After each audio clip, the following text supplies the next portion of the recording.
In this tutorial, I'd like to take a look at the synchronic preparations. We'll skip nostalgic for now and come back to them later. The synchronic preparations basically are metronomes that we launch by playing the keyboard. And I'm going to just turn all the keys on to demonstrate.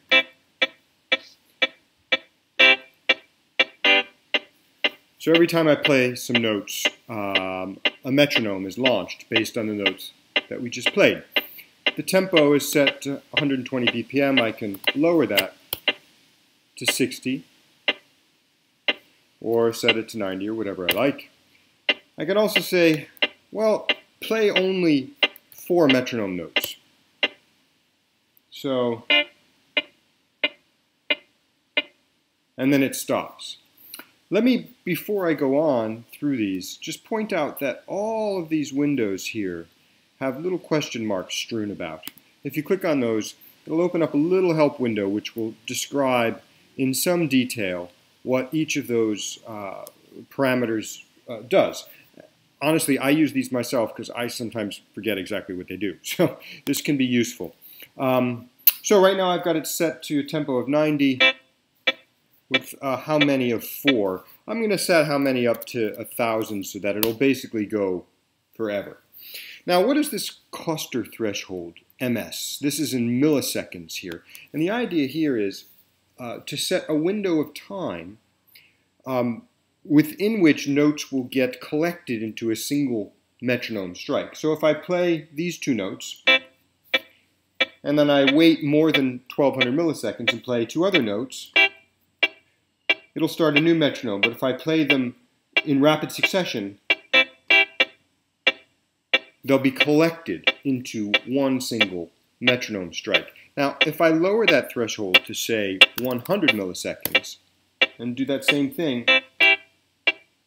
it only got the last 2 notes because those are the only ones that were within that 100 millisecond threshold. So it's a way of gathering, for instance, arpeggios into single metronomes, but also still allowing some separation if you want to have different notes in succession.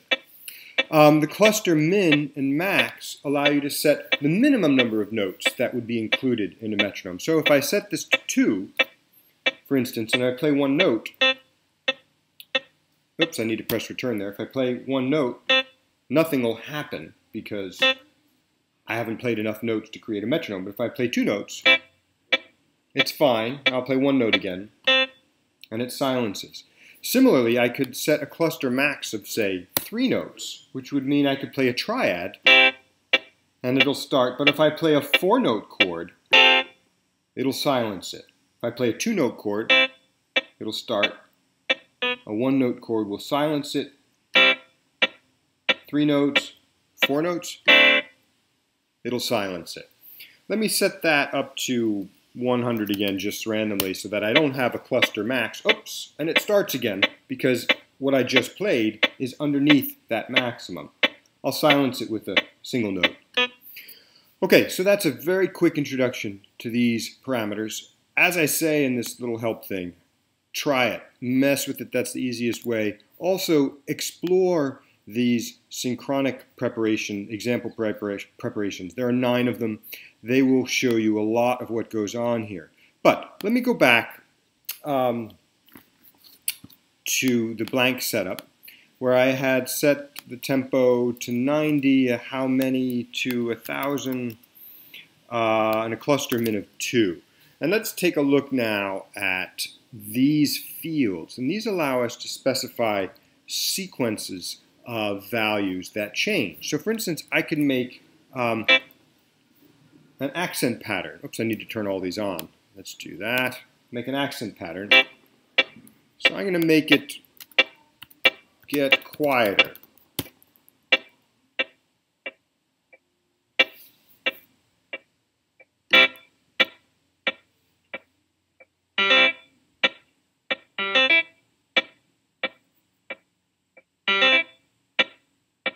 Cool, and let's make the beat lengths be not all exactly the same. I'll have the first beat be slightly longer, and then the remaining beats the same. So now it'll do something like this.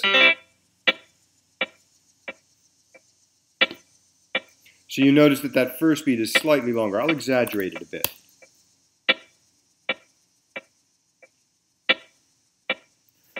So you can do all sorts of things to make the patterns feel asymmetrical in certain ways, or just make certain beats longer than others in your metronome. You can just compose out rhythmic patterns. So for instance, I might do something like this.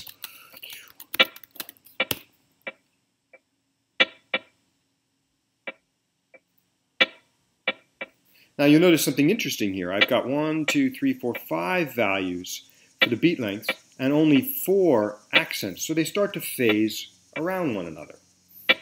I'm actually going to simplify this just for purposes of illustration, but you get the idea. You can make note length multipliers so that some of the metronome notes are actually longer. So let's make this one 2, 1, 1, 1. So the first note is always longer. And you can see the actual value in milliseconds here. 100 milliseconds.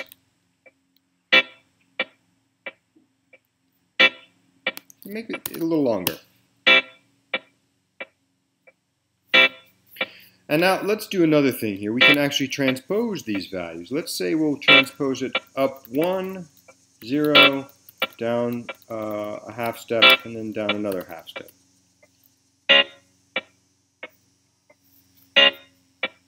So now I've composed a whole set of accents, of note lengths, and pitches based on what I play. So let me play a different set of notes.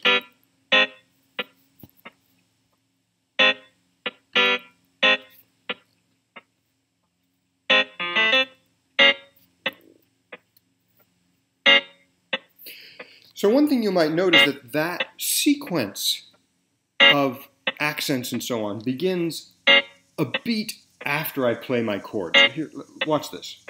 If I want, I can also have it actually start when I play that first note. So here we go. Watch this.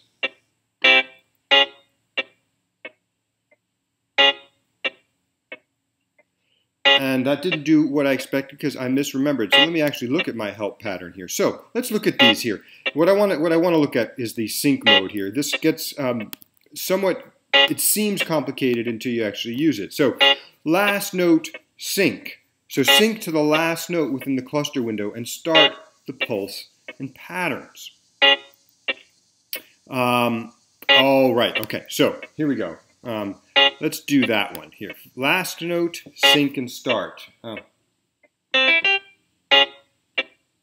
So it comes one beat after the last note of my arpeggio.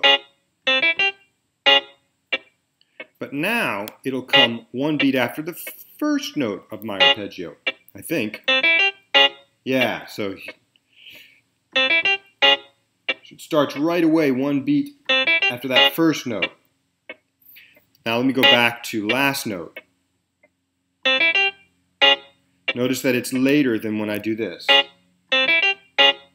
So again, play with this to get used to it. Let's look at some of the others. First, sorry, I did these first two. Now note off sync and note off start. Let's try those. Those are fun. So note off sync.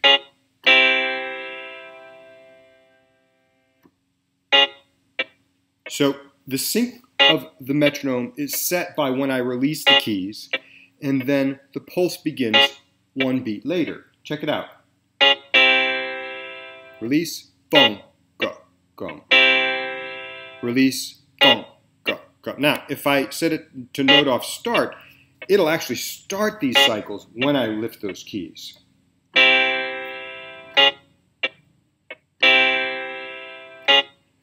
Versus, again, note off sync.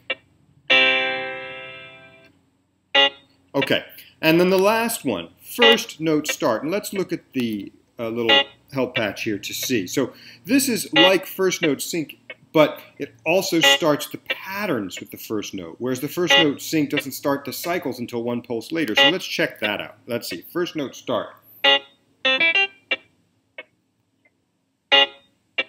Okay.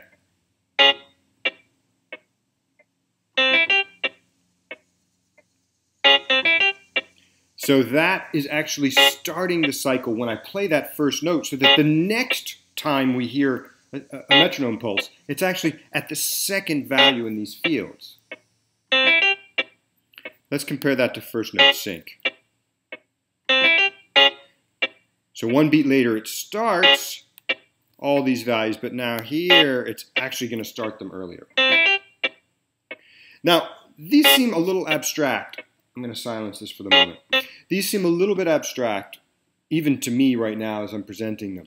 I'll just say that I created each of these modes for compositional reasons, and you might find as you're working with this that, oh geez, I want the metronome to start when I'm releasing notes, or I want it to sync with the beginning of the arpeggio, not the end, or vice versa.